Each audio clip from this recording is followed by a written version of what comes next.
UAVS stock, is this the right time to buy? I'm going to answer everything around that in this short 1-minute video, so watch till the end. With AG Eagle Aerial Systems sitting at $1.94, 32% up for the day. This is a pretty bearish trend, and you can see we've just tapped into this the gap here, the gap area, right?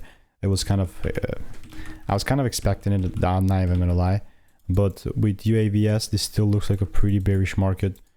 And what I'll say is just that, yeah, my previous bias on this was short, but you can see because we got a split or whatever. I don't know what the hell, like this was supposed to look like this. I don't know, like, but it's just some line pointing towards the downside.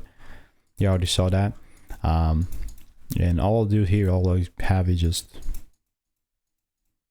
this and a little caption saying waiting. If you want to learn to make more money by taking less trades, click the first link in the description. I'll see you in the next one.